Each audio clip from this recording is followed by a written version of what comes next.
সাহিত্য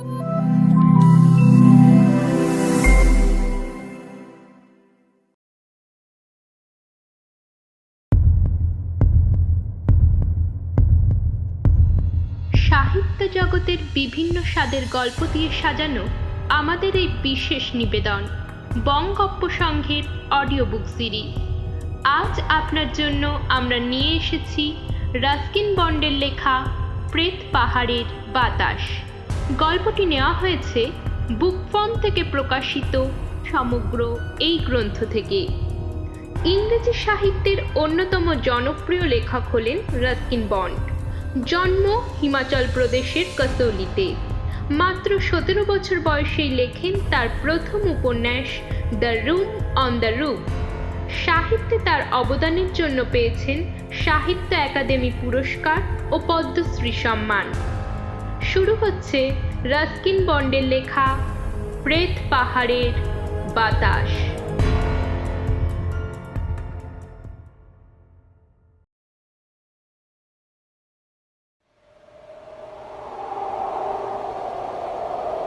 একটানা আর্তনাদ করে বাতাস বয়ে চলেছে। হিমালয়ের কোলে তুষারপাত শুরু হয়েছে। পাহাড়ের উপর দিয়ে বাতাসের বেগ বাড়ছে। উঁচু উঁচু পাইন দেবদারু বনে তার একটানা গুনগুন ধ্বনি উঠছে। চাপা গোঙানি ছড়িয়ে পড়ছে অরণ্যের আনাচে কানাচে। প্রেত পাহাড়ের মাথায় বাতাসকে বাধা দেওয়ার মতো কেউ নেই বললেই চলে। থাকবার মধ্যে আছে কয়েকটা খর্বকায় গাছ, ইতস্তত ছড়িয়ে থাকা ঝোপঝাড় আর কিছু ধ্বংসাবশেষ। এককালে সেখানে ছোটখাটো কোনো বসতি ছিল। ঠিক পরের পাহাড়টির ঢালে রয়েছে একটা ছোট্ট গ্রাম। সেখানকার মানুষজন তাদের টিনের ছাদের ওপর বড় বড় পাথরের চাই ফেলে রাখে, যাতে হাওয়ার চোটে সে টিনের চাল উড়ে চলে না যায়। প্রায় প্রতি মুহূর্তেই এই অঞ্চলে হাওয়ার দাপট টের পাওয়া যায়।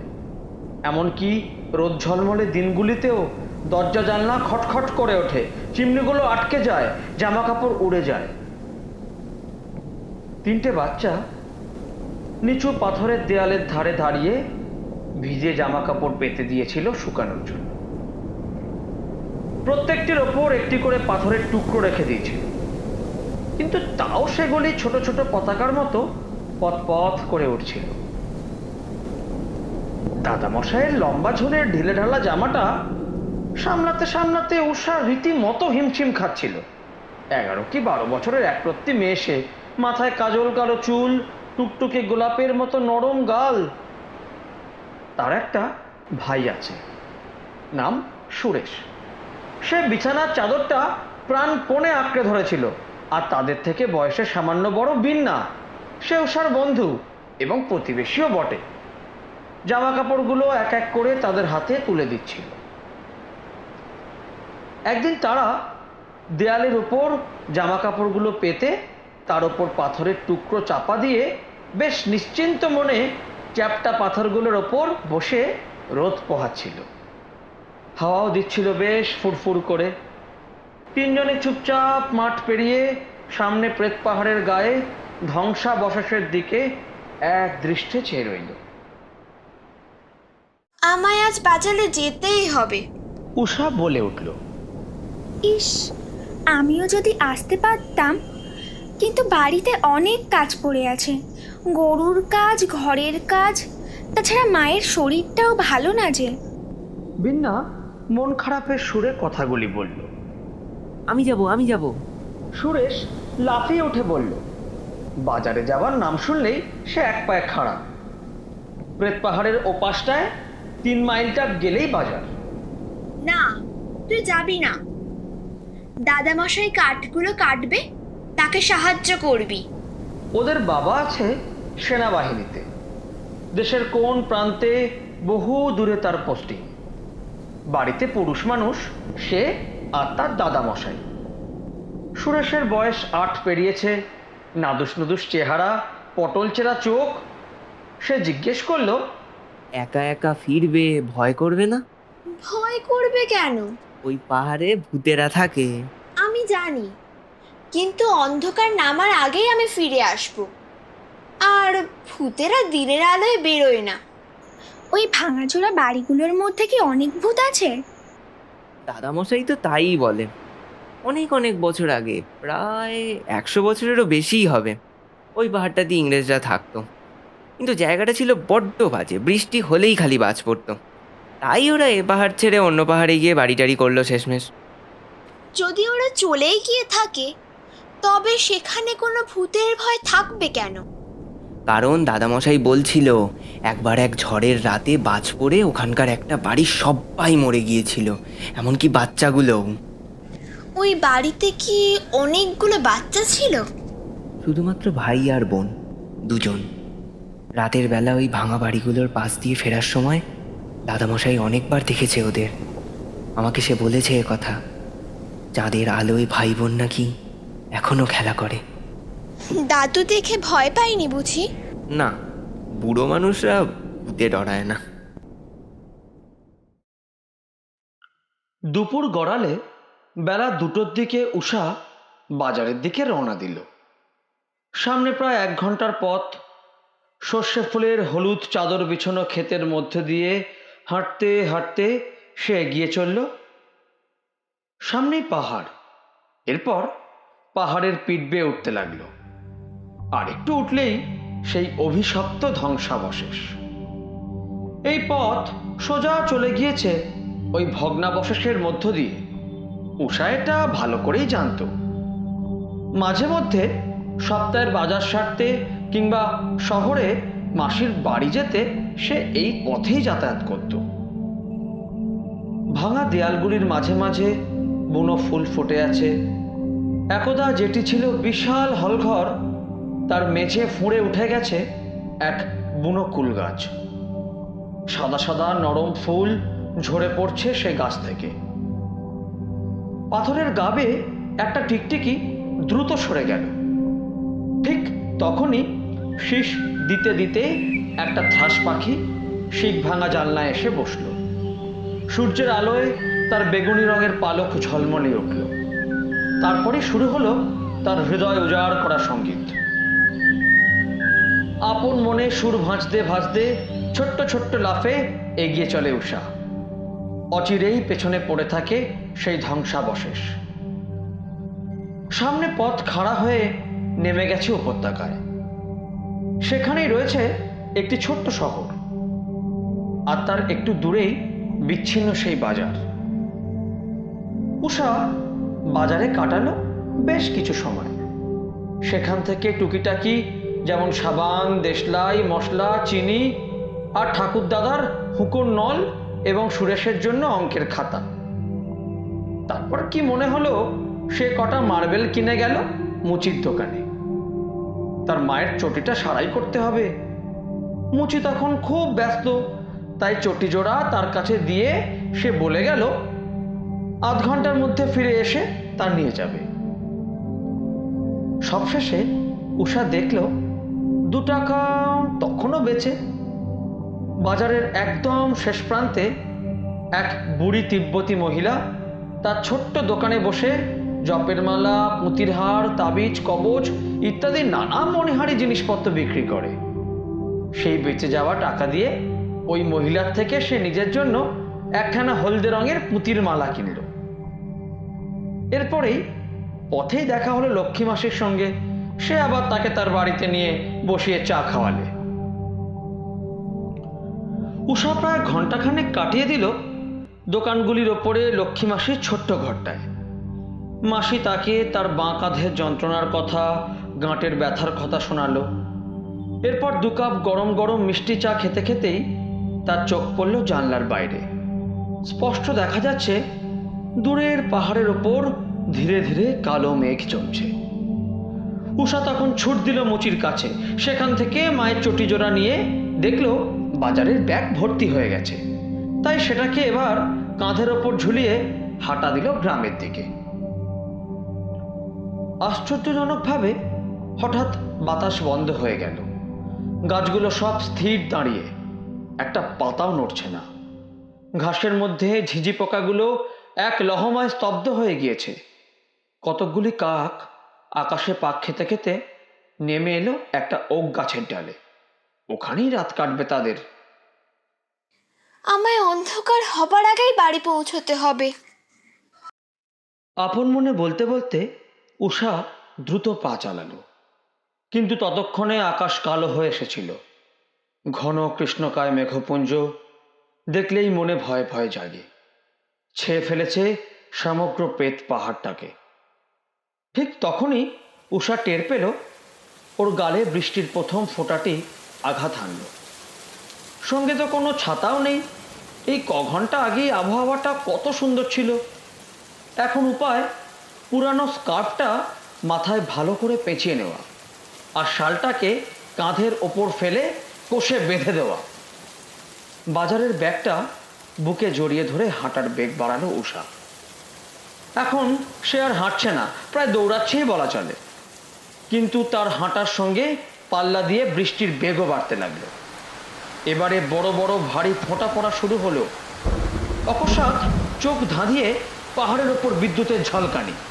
পলকের জন্য সামনে স্পষ্ট ফুটে উঠল সেই ধ্বংসাবশেষ। তারপর আবার ঘন অন্ধকারে ঢেকে গেল চারপাশ। রাত্রি নেমেছে। যদিও সামনে কয়েক ফুট অবধি দেখা যাচ্ছিল, তবুও এ রাস্তা তার ভালো করেই চেনা। তাই সে দৌড়তে শুরু করলো শেষমেশ। আচমকা জোরে বাতাস বইতে লাগলো, আর তার সঙ্গে সঙ্গে বৃষ্টির ছাঁট এসে লাগলো উষার মুখে চোখে। কি কনকনে ঠান্ডা সে জল! বাপরে বাপ! সে চোখ খুলতেই পারছিল না।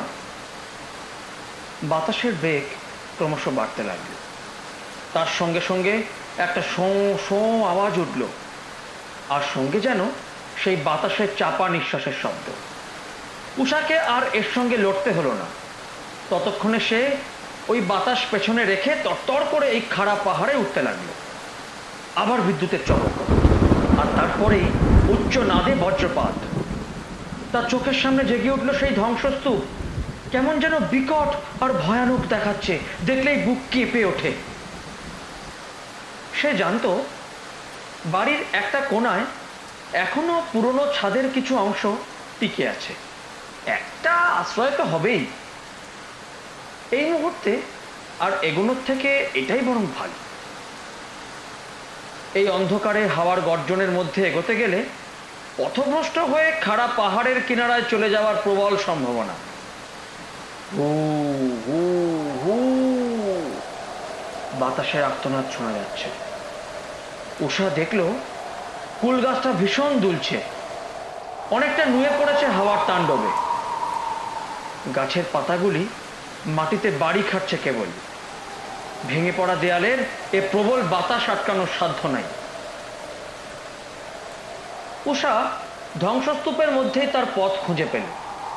খানিকটা তার স্মৃতিতেই ছিল, আর খানিকটা মুহুর্মুহুর বজ্রপাতের আলোয় আন্দাজ করা যাচ্ছিল। সে দেয়াল বরাবর হাঁটতে শুরু করল, যাতে ওই কোণার নিরাপদ আশ্রয়টা পাওয়া যায়।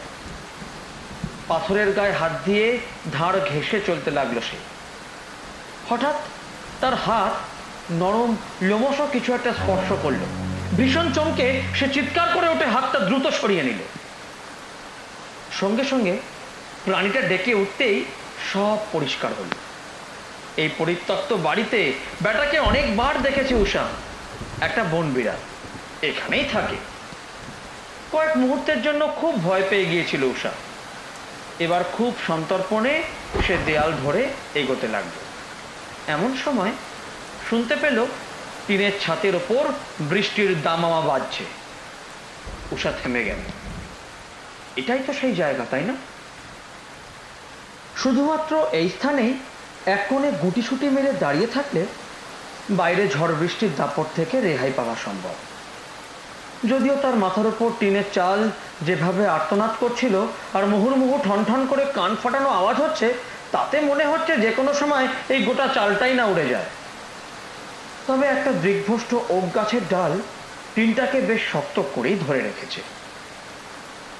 এ সময় উষার মনে পড়ল এই ফাঁকা ঘরটা পেরিয়ে একটা ফায়ার প্লেস পড়বে। চিমনিটা বন্ধ করা, তাই তার নিচে দাঁড়ানো যেতেই পারে। আর সেখানে এই জায়গার মতো বৃষ্টির আক্রমণ থাকবে না, বলাই বাহুল্য। কিন্তু এই মুহূর্তে আবার সেটাকে খুঁজতে যাবার মানেই নেই, বরং তাতে গুলিয়ে পথ হারিয়ে যাওয়ার সম্ভাবনা প্রবল।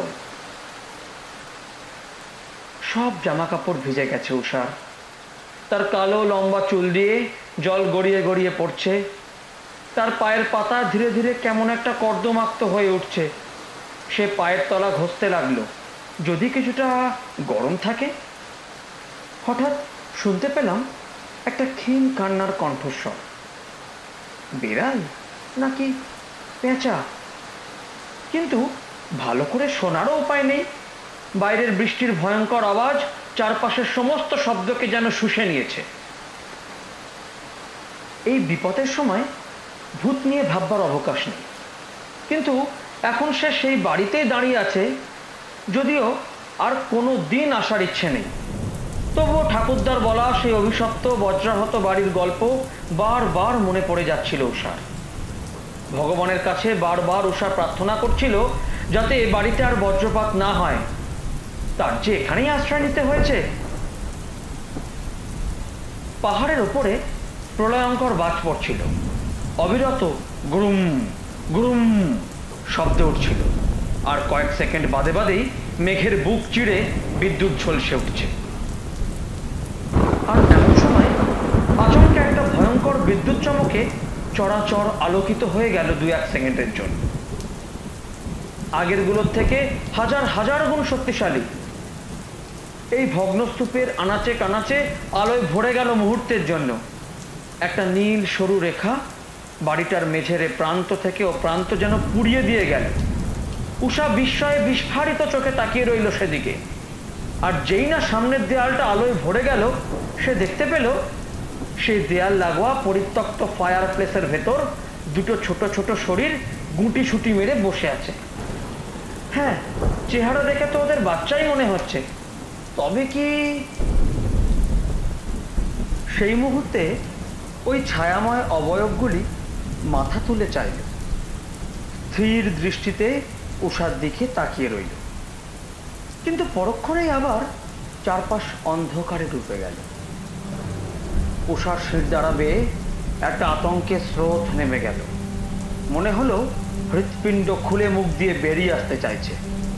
সে যা দেখলো তাতে বিন্দুমাত্র সন্দেহ নেই ঘরে অপর প্রান্তে দুটো ভুতুরে জীব বসে। না না না, এই পুরো বাড়িটা সে আর 1 মিনিটের জন্যও থাকবে না। তৎক্ষণাৎ সে ঘরের কোণ বরাবর ছুটতে শুরু করলো, দেয়ালের মাঝে বিশাল ফাটলের দিকে। ওখান দিয়েই তো উষা এই ঘরে ঢুকেছিল। খোলা জায়গাটার প্রায় অর্ধেক পার করে এসেছে উষা। এমন সময় কিছু নাকি কে যেন একটা ঝাঁপিয়ে পড়লো ওর ঘাড়ে। হোঁচট খেয়ে পড়ে গিয়ে তড়িঘড়ি উঠে দাঁড়াতে গিয়ে আবার কিছুর সঙ্গে গোত্তা খেলো সে। এবার ভয়ে আতঙ্কে একটা বিকট আর্তনাদ করে উঠল উষা। কিন্তু আরো কেউ যেন সঙ্গে সঙ্গেই সমান তালে আর্তনাদ করে উঠল। তারপরেই একটা তীক্ষ্ণ চিৎকার, একটা ছেলের গলা, আর তক্ষুনি উষা সে গলা চিনতে পারল। সুরেশ!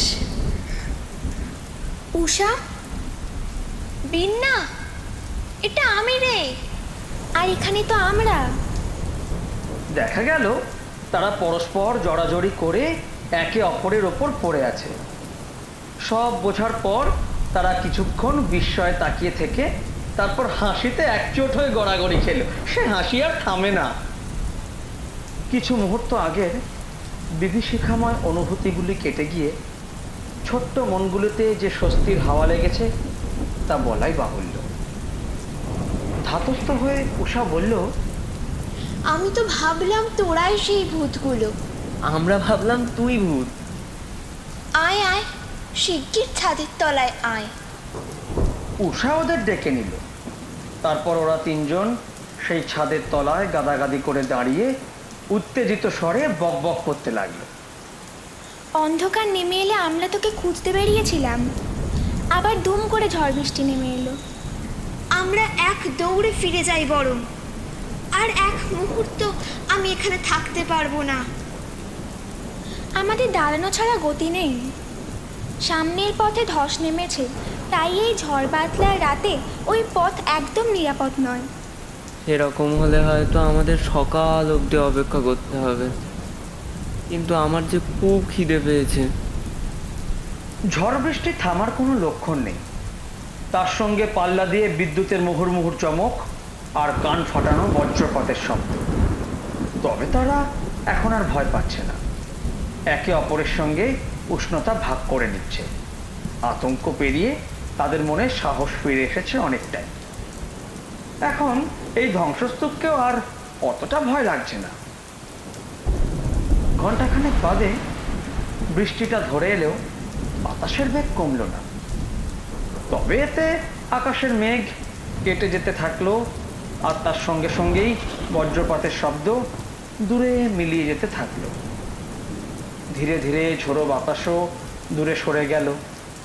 একটা সময় সব চুপচাপ। আস্তে আস্তে সেই রোমাঞ্চকর রাত কেটে গিয়ে পূব আকাশে আলোর রেখা দেখা দিল। থ্রাস পাখির সুরেলা শীষ শোনা গেল, তার মিষ্টি সুর বৃষ্টি স্নাত নীরব ধ্বংসস্তূপকে ছাপিয়ে যেতে লাগলো। এবার চল সবাই।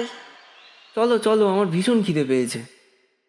অন্ধকার কেটে গিয়ে আলোর আভাস ফুটে উঠলে ওরা দেখল ঘরের মাঝের কুলগাছটা এখনো ঋজু হয়ে দাঁড়িয়ে আছে, কিন্তু তার সমস্ত ফুল গত রাতের নির্মম ঝড়ের আঘাতে ঝরে গেছে মাটিতে। তারা তিনজন পাহাড়ের মাথায় সেই ধ্বংসস্তূপের বাইরে দাঁড়িয়েছিল, তাকিয়েছিল গোলাপি হয়ে আসা আকাশটার দিকে। অল্প অল্প বাতাস বইছিল। যখন সেই ভগ্নপ্রায় বাড়ির সামনে কিছুটা দূরত্বে ওরা দাঁড়িয়েছিল, অকস্মাৎ উষা সচকিত হয়ে বলে উঠল, এই তোরা কি কিছু দেখলি? ওই দেওয়ালটার পেছনে কে যেন হাত নাড়লো। না, কই কিছু নেই তো। আরে ওটা তো কুল গাছের মাথাটা। এরপর তারা বাড়ির পথ ধরল। সে পথ নেমে গেছে পাহাড়ের ঢাল বেয়ে।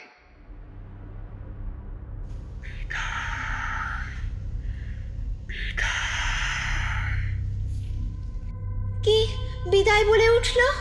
আমি না। আমিও না। আমি শুনলাম যেন কেউ ডাকলো। উষা একবার পেছনে ফিরে ধ্বংসস্তূপের দিকে তাকালো। ততক্ষণে সূর্য উঠেছে। উষার প্রথম আলোয় জীর্ণ দেয়ালের উপরিভাগ স্পর্শ করেছে। সেই কুলগাছটার পাতাও হলদেটে আভায় উজ্জ্বল হয়ে উঠেছে। থ্রাস পাখিটা আবার এসেছে, তার অপূর্ব সঙ্গীত ছড়িয়ে পড়ছে চারিদিকে। আরে এসো না, আমার খুব খিদে পেয়েছে তো।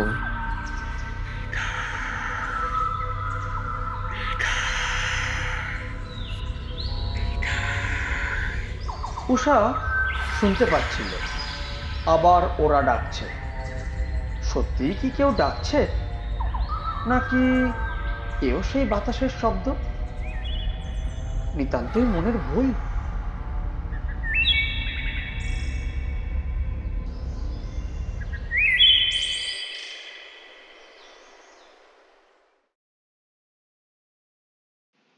বং গপ্প সংঘের অডিও বুক সিরিজে আজ শুনলেন রাস্কিন বন্ডের লেখা প্রেত পাহাড়ের বাতাস। গল্প পাঠে হিরণ্য রায়চৌধুরী, উষার চরিত্রে ইয়াসমিন, বিন্না, প্রত্যুষা, সুরেশের ভূমিকায় অনিকেত, আবহ সঙ্গীত ও সম্পাদনায় অংশুল, পোস্টার ডিজাইনে রিক্ত এবং আমি অঙ্কিতা। শুনতে থাকুন বং গপ্প সংঘের অডিও বুক সিরিজ। আমাদের গল্প পাঠ ভালো লেগে থাকলে অবশ্যই চ্যানেলটিকে সাবস্ক্রাইব করুন এবং বন্ধুদের সঙ্গে শেয়ার করুন। ধন্যবাদ।